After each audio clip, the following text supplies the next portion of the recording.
सर्वेभ्यो नमः। देववाणी संस्कृतम यूट्यूब चलदृश्यम प्रति भवतां भवतीनां च हार्दं स्वागतम। मित्रों, लघु सिद्धांत कौमुदी विभक्त्यर्थ प्रकरणम अर्थात कारक प्रकरण, जिन भी पाठकों के पाठ्यक्रम में लगा हुआ है वो सभी पाठक इस सीरीज को देख करके लाभ प्राप्त कर सकते। आज की हमारी एक कक्षा संख्या 2 है। एक कक्षा मैंने आपको पढ़ा दी है,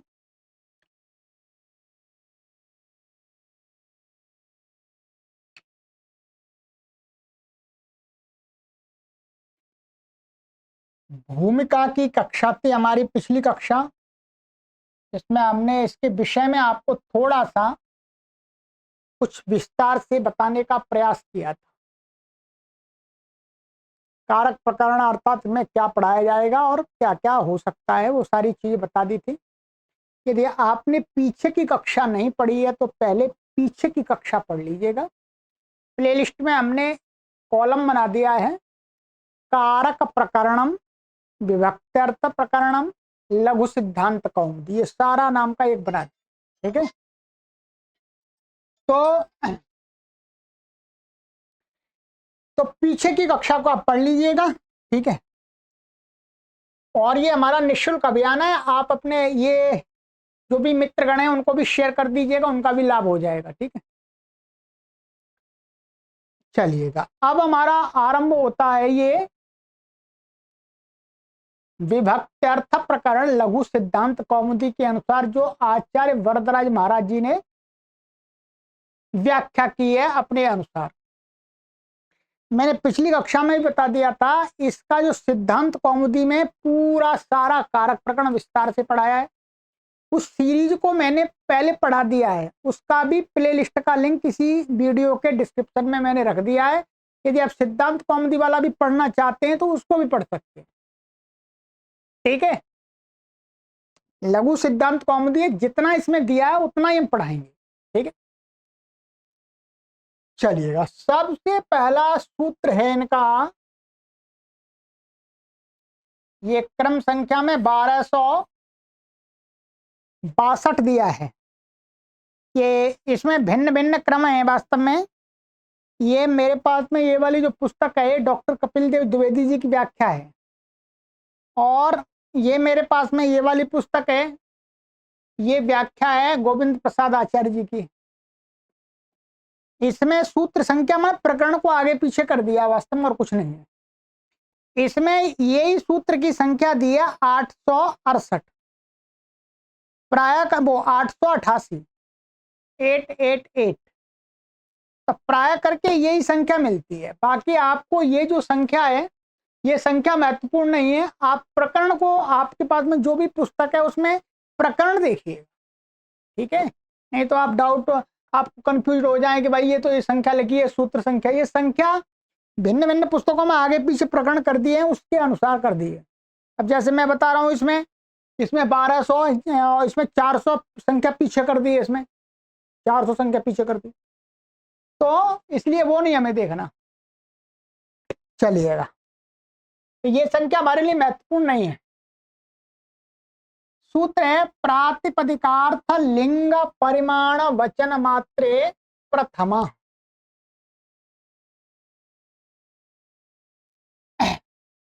इसमें ये है एक, ये मात्र शब्द है, मात्र। ठीक है, मात्र शब्द का संबंध सबके साथ में है, सबके साथ में। देखिए अलग अलग लिख दिया, जैसे प्रातिपदिकार्थ एक शब्द है, लिंग एक शब्द है, परिमाण एक शब्द है, वचन एक शब्द है, और मात्र का संबंध सबके साथ लगेगा। प्रातिपदिकार्थ मात्र, लिंग मात्र और परिमाण मात्र, वचन मात्र, सबके साथ में लगेगा। ये अभी आगे देखें। ठीक है, अब यहाँ पर ये कहते हैं, ये वस्तुतः ये कहता है कि प्रातिपदिक के अर्थ में और प्रातिपदिक के साथ में लिंगाधिक्य अर्थ में, लिंग का अर्थ है यहाँ पर पुल्लिंग, स्त्रीलिंग, नपुंसकलिंग। ठीक है। परिमाण, परिमाण का अर्थ है यहाँ पर नाप तौल वाले, नाप तौल वाचक शब्द।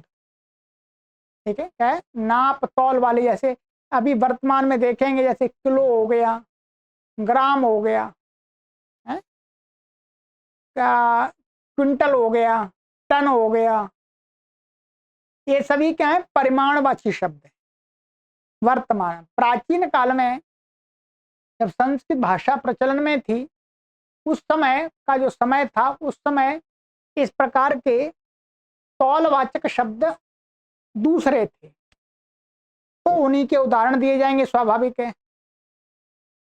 तो प्रातिपदिकार्थ के साथ में परिमाण अधिक अर्थ हो तो मात्र में, और वचन माने संख्या।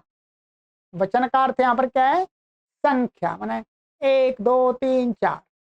तो वचन मात्र के अर्थ में क्या करनी चाहिए? प्रथमा विभक्ति, ये ध्यान रखें।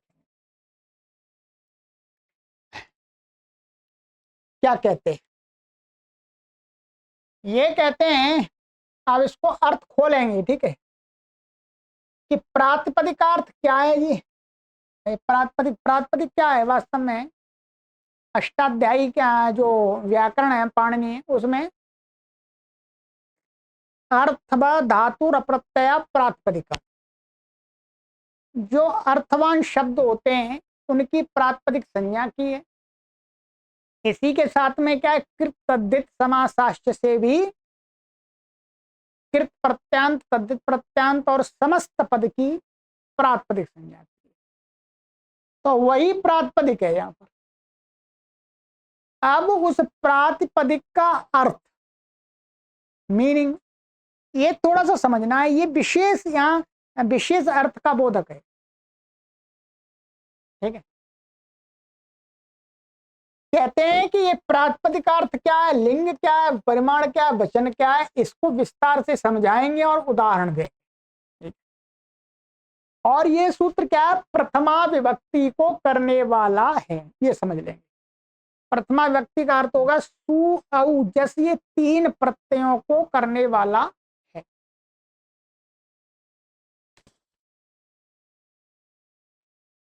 जहां पर भी प्रथमा विभक्ति आती है, जहां पर भी प्रथमा विभक्ति आती है वो इसी सूत्र से आती है। एक संबोधन में एक अलग सूत्र है, संबोधन में जो प्रथमा विभक्ति लाते हैं वो थोड़ा अलग सूत्र, वो आगे पढ़ेंगे। संबोधन से भिन्न जहां पर भी हमें कहीं प्रथमा विभक्ति का कोई शब्द, प्रथमा विभक्ति आ रही है तो इसी सूत्र से आती है, और कोई सूत्र नहीं। ठीक है,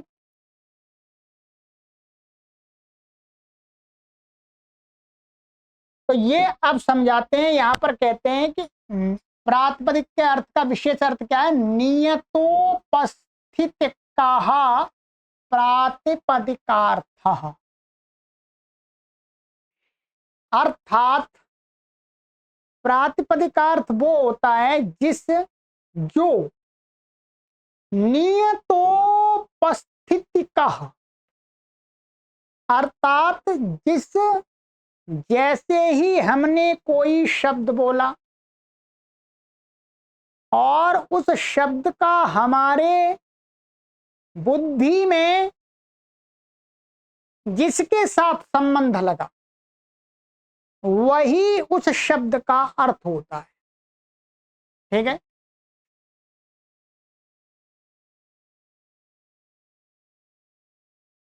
तो इनका कहना यह है कि जिस शब्द के उच्चारण करने पर एक निश्चित वस्तु का, पदार्थ का बोध होता है, निश्चित का, तो वही उस शब्द का अर्थ होता है, उस प्रातिपदिक का वही अर्थ होता है। जैसे पेन कहने से, पेन कहने से एक निश्चित बोध होता है कि यही है, पेन कहने से इसका बोध नहीं होता, ध्यान रखेंगे। इसका मतलब है पेन कहने से इसका ही बोध हो रहा है, और इसके बोध में किसी और दूसरे का सहयोग नहीं लिया जा रहा, किसी दूसरे शब्दों का सहयोग नहीं लिया जा रहा। तो ये इसका क्या है, नियत उपस्थित होने वाला अर्थ, पेन का नियत उपस्थित के ये अर्थ है, इसलिए इसको पेन का अर्थ बोलेंगे। पेन प्रातिपदिक का अर्थ है, ठीक है, ध्यान रखें कि नियत, नियत माने निश्चित उपस्थिति होती है, शब्द के उच्चारण करने पर निश्चित अर्थ, निश्चित जिसकी उपस्थिति होती है, प्रतीति होती है, बोध होता है, वही उस शब्द का प्रातिपदिक का अर्थ, प्रातिपदिक अर्थ होता है। सरल है बिल्कुल। वैसे ही यहां पर उदाहरण देंगे, यहां पर, ठीक है।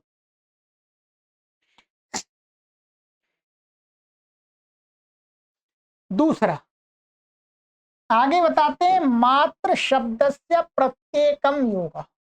ये जो मात्र शब्द मैंने बताया था, ये प्रत्येक माने प्रत्येक के साथ में इसका संबंध लगेगा। जैसे योगा का अर्थ संबंध है, प्रातिपदिकार्थ मात्रे लिंग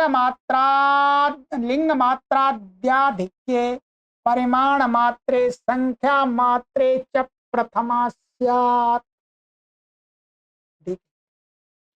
कि प्रातिपदिक के अर्थ मात्र को कहने में कौन सी विभक्ति करनी चाहिए, प्रथमा, ठीक है।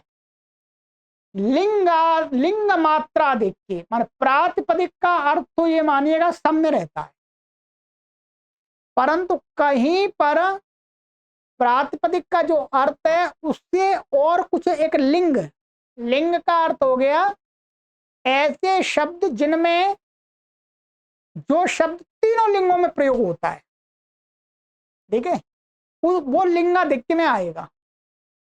भाई कोई भी शब्द लेंगे उसका कोई लिंग तो होता है, कोई न कोई लिंग तो होता है, ये कुल मिला के, परंतु यहां पर ये कहते हैं लिंग मात्राद्याधिक्य। लिंग माने प्रातिपदिक का अर्थ के साथ में लिंगाधिक्य की अधिकता होगी, लिंगाधिक्य होगा। लिंगाधिक्य का अर्थ है ऐसा प्रातिपदिक जिसका पुल्लिंग, स्त्रीलिंग, नपुंसकलिंग तीनों में प्रयोग होता है अथवा दो में होता है, ठीक है। और परिमाण मात्र प्रातिपदिकार्थ होगा और उसके साथ में परिमाण और अधिक प्रतीति हो। और संख्या मात्र में भी, संख्या ना प्रातिपदिकार्थ तो रहेगा ही सब में, पर मात्र संख्या कोई कह रहा हो प्रातिपदिक तो भी प्रथमा हो जाती है। ये इसका मोटा सा अर्थ है। अब देखिएगा, प्रातिपदिकार्थ मात्रे, प्रातिपदिकार्थ मात्र में बताते हैं उच्चैः नीचैः कृष्णः श्रीः जान।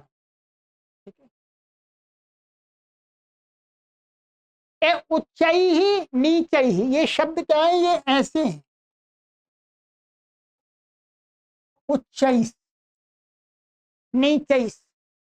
उच्चैः बोलते हैं तो उसका एक अर्थ निश्चित अर्थ आता है, मतलब ऊंचा। वो ऊंचा अपेक्षाकृत होता है, तो ऊंचा कुछ भी ऊंचा होता है वो अपेक्षाकृत होता है। हम किसकी अपेक्षा से ऊंचा कह रहे हैं, कहीं पर उपाधि की अपेक्षा से होता है, कहीं स्थान की अपेक्षा से होता है, कहीं ज्ञान की अपेक्षा से होता है, विद्या की अपेक्षा से ऊंचा होता है। तो ऊंचा, ऊंचापन अर्थ की प्रतीति हो रही है, इसलिए ऊंचापन, उच्चैः प्रातिपदिक का अर्थ क्या है, ऊंचा, एक निश्चित अर्थ की प्रतीति होती है। तो इसलिए इसमें क्या आएगी, प्रथमा आएगी। इसमें क्या आएगी, केवल प्रातिपदिक के अर्थ की प्रतीति हो रही है, ध्यान रखेंगे। प्रातिपदिक के अर्थ के साथ में और भी कुछ अर्थ की प्रतीति हो रही है, तो फिर जो दूसरी विभक्ति कही हुई होंगी वो होंगी, ध्यान रखेंगे, ठीक है। बस पेन है, पेन, पेन अस्तित्व बता रहा है, अथवा जैसे उच्चैः नीचैः कृष्ण श्री ही ज्ञान, ये ध्यान रखेंगे। कृष्ण कहने से ये कृष्ण शब्द का अर्थ है भगवान कृष्ण, ये किसी व्यक्ति का नाम नहीं है, ध्यान रखेंगे। कृष्ण का अर्थ यहाँ काला नहीं है। कृष्ण कहने से माने इनके मत में कृष्ण कहने से भगवान श्री कृष्ण के अर्थ की प्रतीति होती है। इसलिए कृष्ण का एक नियत उपस्थिति वाला अर्थ क्या है, वो भगवान कृष्ण। इसलिए कृष्ण का प्रातिपदिक भगवान श्री कृष्ण हो गए, तो उनको कहने के लिए जब प्रयोग होगा तो इसमें प्रथमा हो जाएगी, ध्यान रखेंगे। यहां पर मैं अभी एक सिद्धांत कौमुदी का एक वाक्य वो भी बताना पड़ेगा। श्री श्री श्री का श्री कहने से किसका बोध होता है, लक्ष्मी। नियत उपस्थित अर्थ है, निश्चित है। श्री से लक्ष्मी के अलावा कोई दूसरा बोध नहीं होता।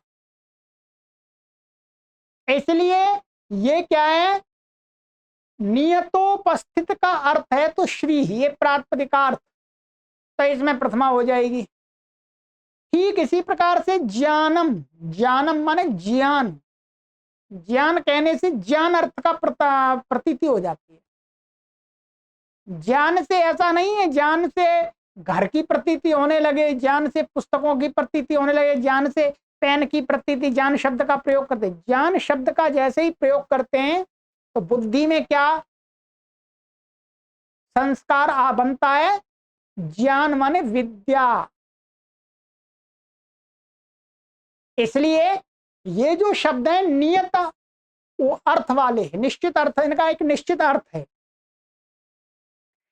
जो नियत शब्द वाले अर्थ होते हैं, यहां पर ये आपके मन में आ सकता है कि ये तो पुल्लिंग है, ये भी ये स्त्रीलिंग है, ये नपुंसक लिंग है, तो ये ऊपर लिंगाधिक्य कहा, ये तो लिंगाधिक्य का उदाहरण बनने चाहिए। नहीं, लिंगाधिक्य के उदाहरण वही बनेंगे जिनका दो या दो से अधिक लिंगों में प्रयोग होता है, ठीक है। जिनका एक नियत लिंग, यहाँ इसमें देखिएगा, यहाँ पर एक ये सिद्धांत कौमुदी में बहुत अच्छी एक पंक्ति कही है, भट्टोई दीक्षित जी ने, उससे स्पष्ट हो जाता है। ये कहा है, नियत लिंगाश्च प्रातिपदिकार्थ मात्रस्य उदाहरणम, यानी अलिंगा नियत लिंगाश्च, अलिंग अर्थात जिन शब्दों का कोई लिंग नहीं है। इन्होंने ऐसा माना है कि जो अव्यय शब्द होते हैं उनका कोई लिंग नहीं होता, अव्यय शब्दों का कोई लिंग नहीं माना। तो अलिंगा माने अलिंग, जिनका कोई लिंग नहीं होता, वो शब्द यहां पर प्रातिपदिक के उदाहरण बनेंगे। और जिनका एक नियत लिंग है, अर्थात जो केवल पुल्लिंग ही है, जो केवल स्त्रीलिंग ही है, जो केवल नपुंसक लिंग ही है, वो क्या है, प्रातिपदिक के उदाहरण बनेंगे। कृष्ण शब्द का निश्चित है लिंग है पुल्लिंग, श्री का एक निश्चित लिंग है स्त्रीलिंग, जानम का निश्चित लिंग है नपुंसक लिंग। ऐसा नहीं है जानम पुल्लिंग में भी प्रयोग हो रहा हो, स्त्रीलिंग में नहीं हो रहा, ये भी पुल्लिंग में और नपुंसक लिंग में नहीं हो रहा, स्त्रीलिंग में हो रहा है, इनका नियत लिंग है। तो प्रातिपदिकार्थ के जो उदाहरण बनेंगे वो किस प्रकार के शब्द बनेंगे, अलिंगा नियत लिंग, नियत लिंगाश्च, ठीक है। नियत में निश्चित लिंग वाले, जिनका लिंग निश्चित है, माने उसी एक ही लिंग में रहते, वो बनेंगे। जैसे मानिएगा ये भी बन जाएगा इसका उदाहरण, जैसे प्रातिपा, ये वृक्षाः, ये इसी का उदाहरण बनेगा, ध्यान रखेंगे। ये प्रातिपदिक अर्थ का बनेगा, रामः, ठीक है, रमा, ये ठीक है, सीता, ये सारे में जो प्रथमा आएगी वो प्रातिपदिक के अर्थ में ही आती है, ध्यान रखेंगे। क्योंकि ये नियत लिंग है, ये पुल्लिंग ही रहता है वृक्ष, ये पुल्लिंग ही रहता है राम। रमा, रमा से स्त्रीलिंग की प्रतीति होती है, ये नियत लिंग वाले उदाहरण है। श्रवण कुमार, ये नियत, ये जब भी इनमें प्रथमा आएगी तो किस अर्थ में आएगी, प्रातिपदिक के अर्थ में, ये ध्यान समझ लेना आप, ठीक है। ऐसे शब्द भी हैं जो दो दो लिंगों में या तीनों तीनों लिंगों में प्रयोग होते हैं, उनमें इससे नहीं आएगी, क्योंकि भट्टो जी दीक्षित जी ने एकदम स्पष्ट कर दिया है, अलिंगा नियत लिंगाश्च प्रातिपदिकार्थस्य उदाहरण, ठीक है, ये ध्यान रखें। तो इसमें प्रथमा व्यक्ति आ जाती है, ये तो अव्यय है वास्तव में, ये उच्चई हमें सिद्धि तो नहीं करनी है वास्तव में उच्चई से, और ये सु आता है यहाँ पर स्वादित्पत्ति करके, तो अव्यय तो अव्यय से लुक हो जाता है, ये आपको षडलिंग में पढ़ा दिया था। तो यहाँ शब्दों की सिद्धि वास्तव मुख्य रूप से नहीं कराएंगे, ये आपको वहीं पढ़नी पड़ेगी। तो अव्यय से यहाँ पर क्या है, इसका लुक हो जाता है, और यहाँ पर रुक्त विसर्ग हो जाता है सुप्तिगंतम पदम, ठीक है। अब इतना हो गया। अब कोई ये कहे कि भाई ये प्रातिपदिक का अर्थ, मानिएगा उच्चई शब्द का, उच्चई शब्द का अर्थ क्या है, ऊंचा। ऊंचा, तो ये ऊंचा अर्थ तो इसी ने कह दिया, ऊंचा अर्थ तो इसी ने कह दिया। अब जो सु ला रहे हैं वो किस लिए ला रहे हैं, प्रथमा व्यक्ति क्यों ला रहे हैं भाई? तो कहते हैं कि व्याकरण में ऐसा नियम बनाया है कि अपदम न प्रयुंजीत, कि संस्कृत भाषा में हम जो कोई भी शब्द प्रयोग करेंगे उस शब्द को हमें पद बनाना पड़ता है। क्या बनाना पड़ता है? पद, पद बनाना पड़ता है। पद बनाने के लिए सु लाना है, इसलिए प्रथमा व्यक्ति कर रहे हैं। बिना पद संज्ञा इससे, जब तक इससे सुप्तिगंतम पदम, जब तक या तो सुप आए या तिंग आए तब ये पद बनेगा। इसलिए संस्कृत भाषा में जब तक इसको पद नहीं बना देंगे तब तक ये प्रयोग नहीं हो सकता। इसलिए यहां पर ये कहा कि शब्द का, जो शब्द है उसका जो अर्थ है वो तो उसी शब्द के द्वारा कहा जा रहा है, वो तो उसी शब्द के द्वारा कहा जा रहा है, परंतु संस्कृत भाषा में नियम है कि अपदम न प्रयुंजीत, माने बिना पद संज्ञा किए हुए किसी शब्द का हम संस्कृत भाषा में प्रयोग नहीं कर सकते, करेंगे तो वो अशुद्ध माना जाएगा।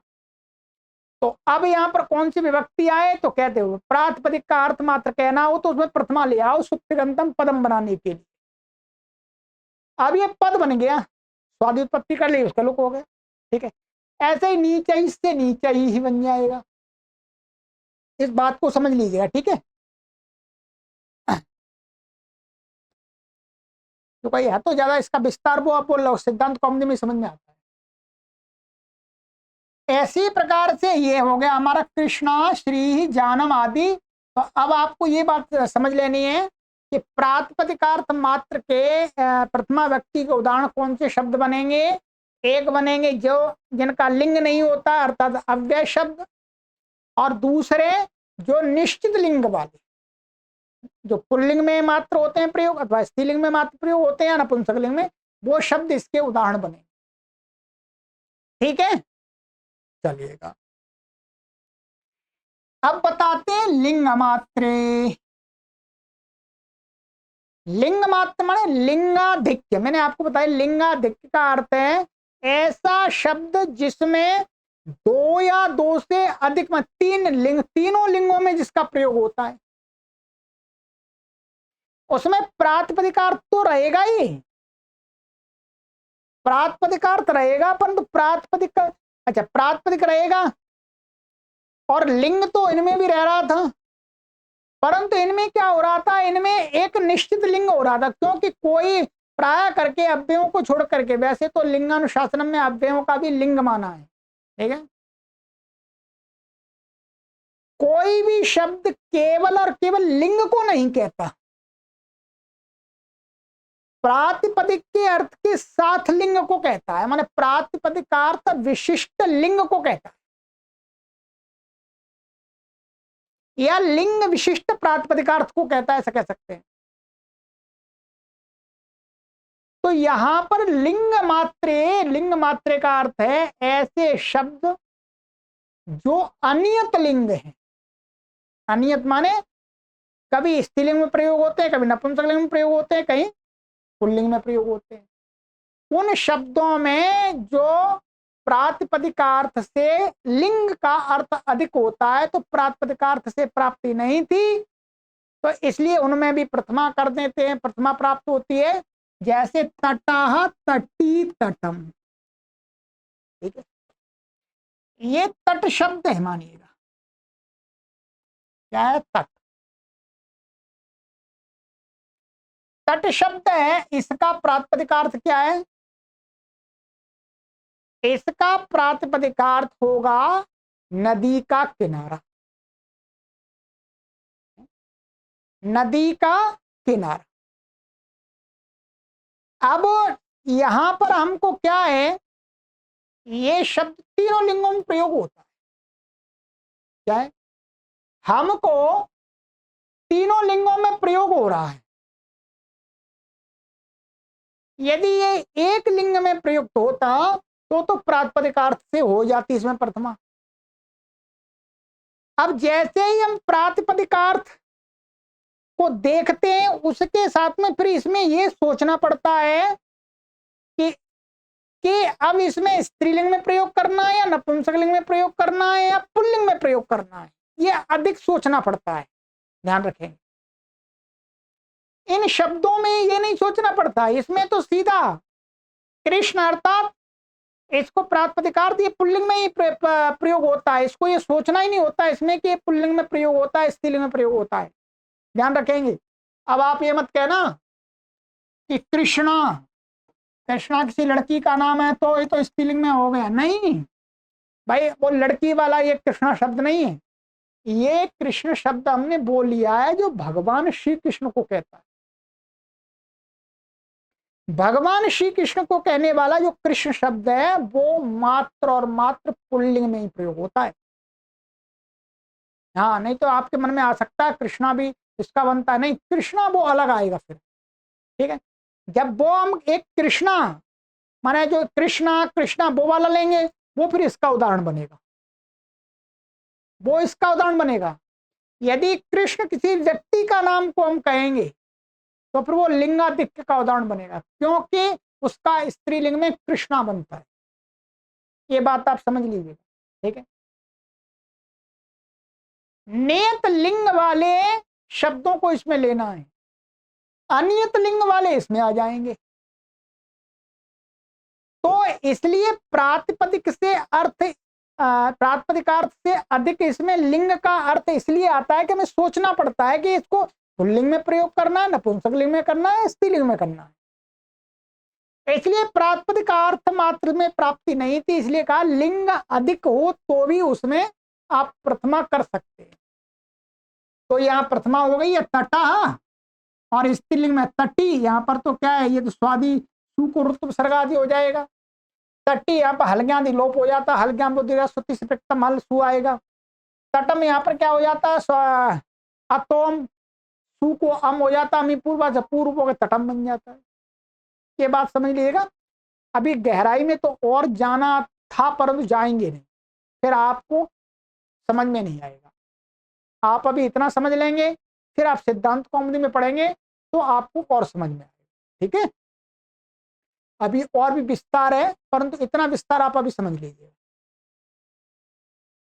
अब आते हैं परिमाण वाले, ठीक है, ये हो गया परिमाण मात्रे। परिमाण मात्रे ध्यान रखेंगे, इसमें भी परिमाण मात्र का अर्थ यह है कि इसमें भी प्रथमा रहेगी, वो प्रातिपदिकार्थ रहेगी,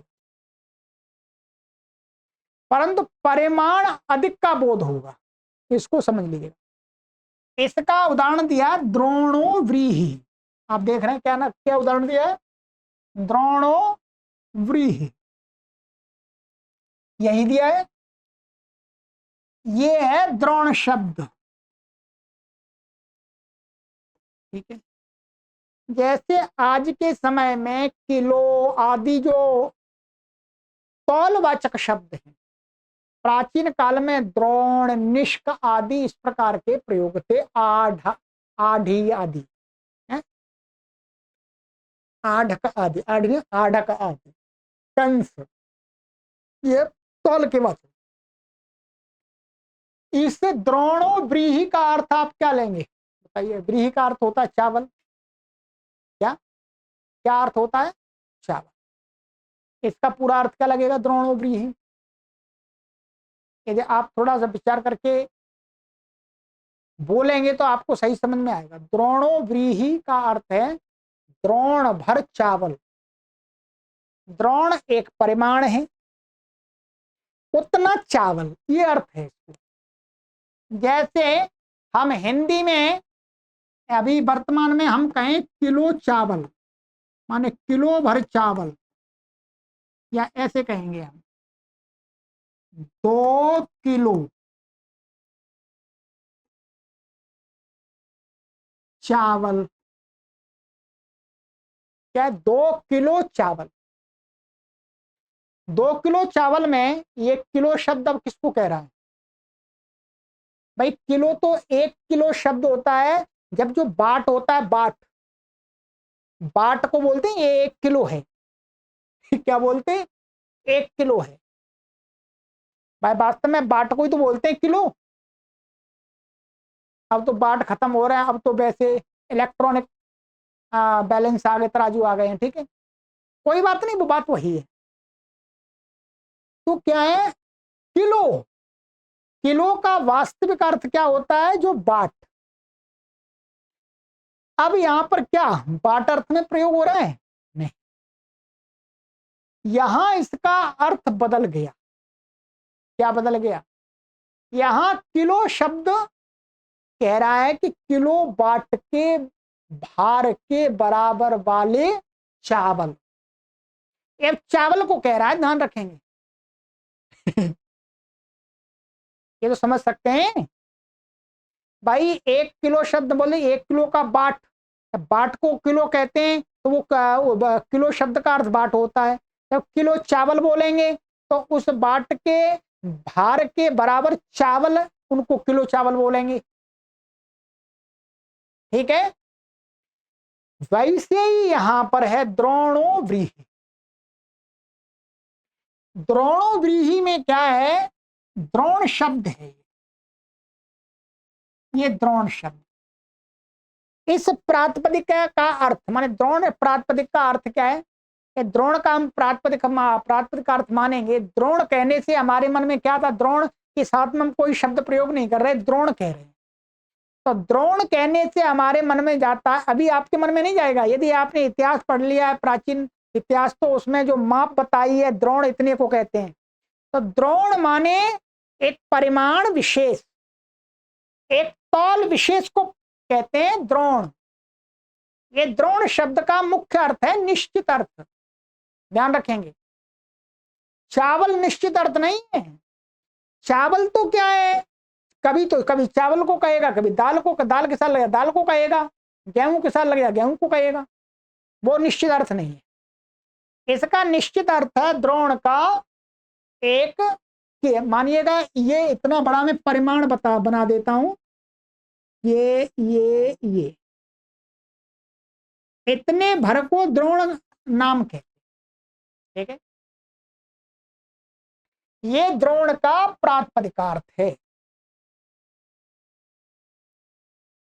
अब कहते हैं कि प्रातिपदिक से अर्थ ये देखा गया भाषा में कि इस शब्द का प्रयोग, इस प्रकार के जो परिमाणवाची शब्द होते हैं उनका 2 स्वरूप में प्रयोग हो रहा है। एक तो इनका अपने अर्थ में प्रयोग हो रहा है, जब ये इसको कहेंगे,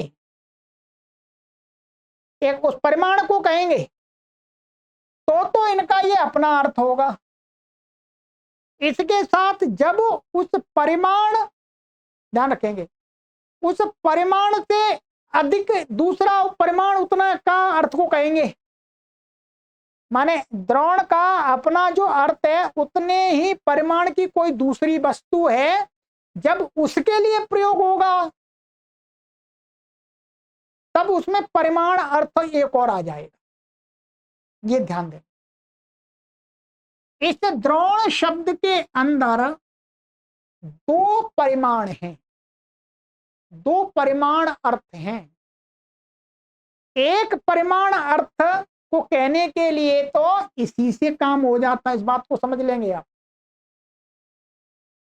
मैंने बताया जब इसको कहेंगे द्रोण बाट मान लिया, बट्टा मान लिया, क्या कोई एक मापक मान लिया, उसको जब कहेंगे तो द्रोण से इसी से प्रातिपदिक अर्थ मात्र में ही सु आदि आ जाएंगे। परंतु उस द्रोण के, अब द्रोण को द्रोण के बराबर दूसरे परिमाण कोई वस्तु है, उतने परिमाण की वस्तु को कहेंगे तो एक और परिमाण आ गया।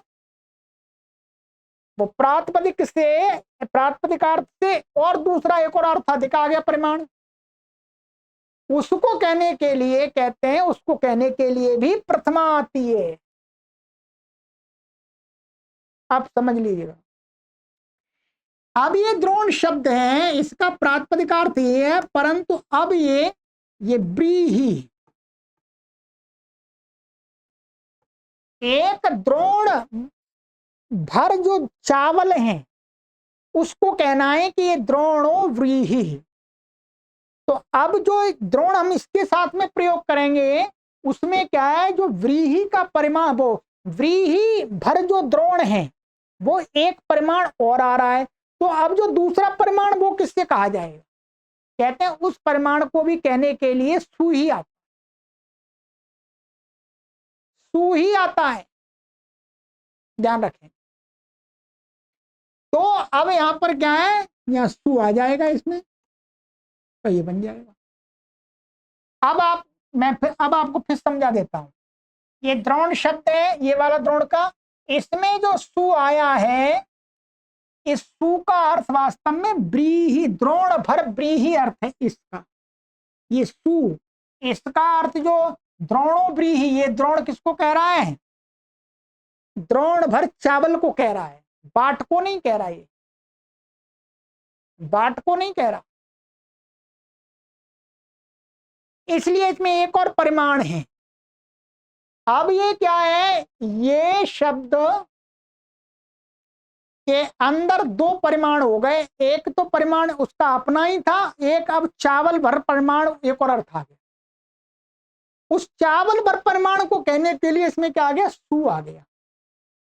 अब ये द्रोण शब्द इसका विशेषण बन गया, क्योंकि विशेषण और विशेष में समान विभक्ति होती। जब द्रोण शब्द बाट को कहेगा, उसको कहेगा उसने परिमाण को, तब तो फिर वो द्रोण मतलब उसका अलग अर्थ होगा, उसका अपना अर्थ होगा वो, ठीक है। तो अब ये सु, इसको माने परिमाण मात्र में और परिमाण, किसी परिमाण में दूसरे के परिमाण को बताने के लिए जब शब्द का प्रयोग होगा तो उसमें भी प्रथमा व्यक्ति आती है, ये बता। अब आपको स्पष्ट मैंने बता दिया। अब क्या करेंगे, ध्यान रखेंगे। इसमें द्रोण हमारे पास में दो प्रकार से हम प्रयोग कर सकते हैं, ठीक है। ये वाला द्रोण तो इस व्रीहि के साथ हमने किया, इसमें दो परिमाण, इसमें सु आएगा, इससे प्रातिपदिकार्थ के साथ साथ में इसमें परिमाण मान एक परिमाण और है, चावलों का परिमाण। और ये वाले द्रोण में जो सु आएगा वो आएगा प्रातिपदिकार्थ मात्र। ये जब ये बट्टा को कहेंगे उतने उसको तौल मात्र को कहेंगे, माने तौल मापक को कहेंगे तब, और उस मापक के द्वारा मापी हुई किसी वस्तु को कहेंगे तो फिर उसमें सु इस शर्त के आधार पर आएगा। इतना समझ लीजिए काफी, ठीक है। चलिएगा, द्रोणो व्रीहि हो, ये हो गया। और इस व्रीहि में ध्यान रखेंगे, व्रीहि है, इसमें जो सु आया है वो परिमाण में नहीं आया, ध्यान रखेंगे। इस व्रीहि में जो सु आया है वो आया प्रातिपदिक अर्थ मात्र में। और व्रीहि, व्रीहि का तो अपना अर्थ वही चावल है, चावल अब भी कह रहा है। व्रीहि कहने से चावल का बोध होता है, तो उसी चावल को बताने के लिए तो जो व्रीहि शब्द का अपना अर्थ क्या है, प्रातिपदिक अर्थ चावल, चावल को कह रहा है। तो यहां पर जो सु आया है वो तो प्रातिपदिक अर्थ में आया है, यहाँ द्रोण में जो सु आया है वो परिमाण मात्र में आया, यानी परिमाण मात्र का अर्थ होगा परिमाणाधिक्य।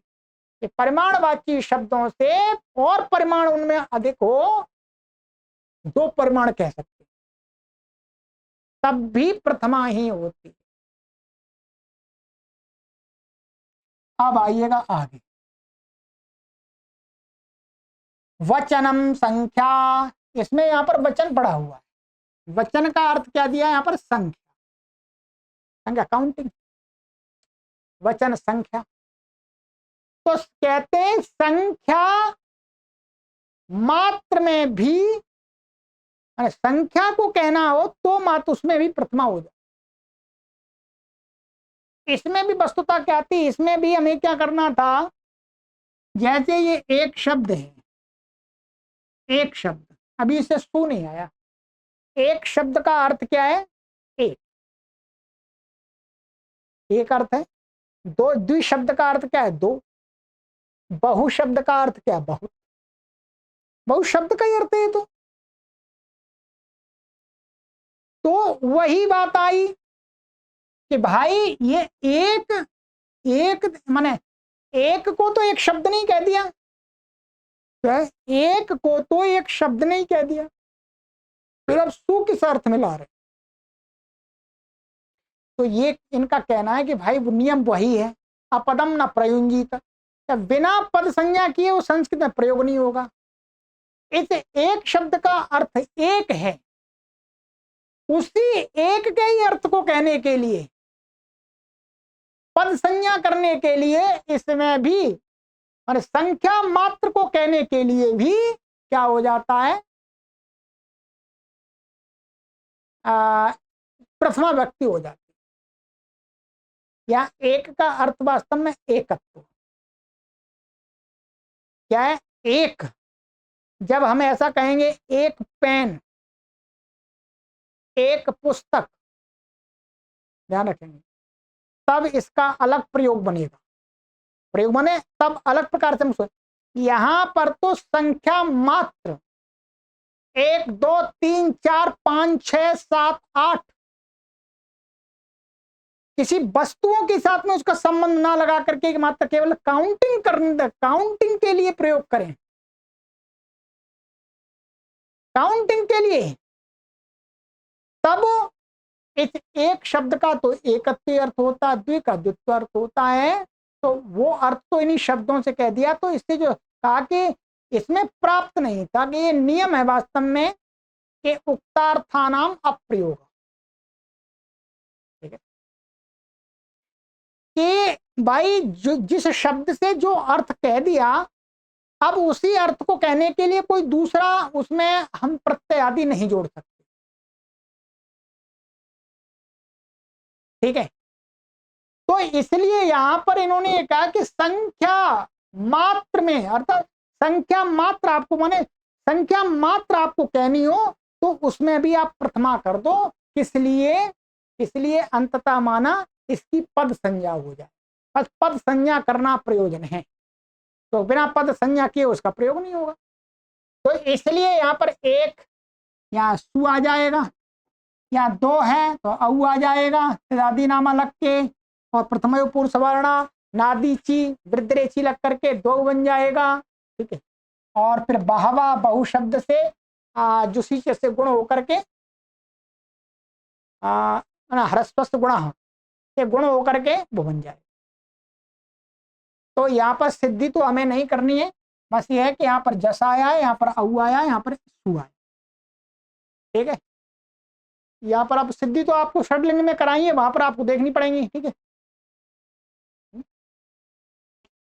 तो यहाँ तो ऐसा है, बस ये इसके मोटे मोटे उदाहरण हैं, ठीक है जी। क्या हुआ जब भी कारक प्रकरण पढ़ते हैं या विभक्ति प्रकरण पढ़ते हैं तो सबसे पहले ये क्या है, अष्टाध्यायी क्रम से पढ़ते हैं, तब तो ये सूत्र नहीं पढ़ते पहले। ये नव्य व्याकरण की प्रक्रिया में क्या सबसे पहले यही सूत्र पढ़ाया जाता है, और ये सूत्र थोड़ा सा है तो सरल है परंतु थोड़ा सा अटपटा है। क्या है, अटपटा है, लगता अटपटा है, ये मुझे भी अटपटा लगा था पहले, पर अब कोई परेशानी नहीं है। ठीक है, तो प्रथमा विभक्ति कहां कहां होती है ये सूत्र ने बता दिया। अब इतना, बाकी हमने काफी इस पर विचार कर लिया है, अधिक विचार इस पर नहीं करेंगे अब। ठीक है, सिद्धांत कौमुदी में है क्योंकि वहां पर लिखा हुआ भी है, तो वहां समझाने में ही समझ में आता है। ठीक है, अब प्रथमा व्यक्ति और कहां होती है, ये कहते हैं संबोधने च, अर्थात संबोधने प्रथमा स्यात्। संबोधन, संबोधन माने किसी को दूर से अपनी तरफ आकृष्ट करने के लिए शब्द का प्रयोग किया जाता है, तो वो शब्द का उच्चारण करना ही संबोधन है।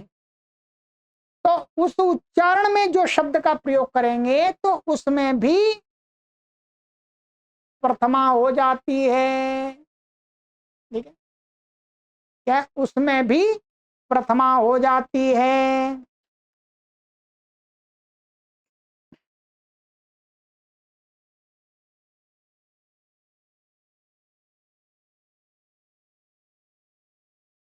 तो संबोधन में प्रथमा हो गई है, तो प्रथमा जैसे हे राम, हे तो दिखा दिया है, वैसे ये हे संबोधन के लिए प्रयोग होता है।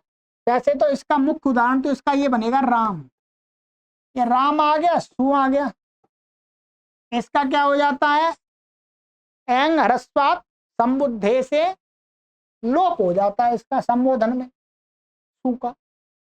बाकी तो हे राम, हे रामा,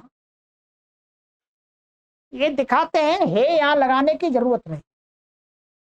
कुछ पाश्चात्य संस्कृत के विद्वान हुए हैं, वो जो पाणिनीय सूत्रों की व्याख्या करते हैं तो उसमें हे नहीं जोड़ते, वो कह संबोधन के रूप बनाते हैं राम रामऊ रामा, ऐसा बनाते हैं, वो सही है।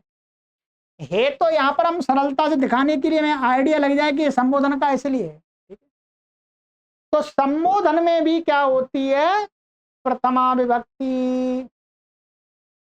ये प्रथमा विभक्ति पर लघु सिद्धांत में इतना ही है, इतना काफी समझ लीजिएगा। ठीक है, ये शुरुआत की कक्षा थी। बाकी आपको मैंने तो अपनी तरफ से आपको पूरा समझाया है। ठीक है, और फिर इसको तो लघु सिद्धांत में इतना पर्याप्त होता है। ठीक है, आगे चलेंगे अब अगली कक्षा में। ठीक है, अब द्वितीय तृतीय व्यक्ति अब आराम से जल्दी जल्दी समाप्त हो जाए, छोटा सा ये प्रकरण है, बड़ा नहीं है लघु सिद्धांत का। सर्वेभ्यो नमः।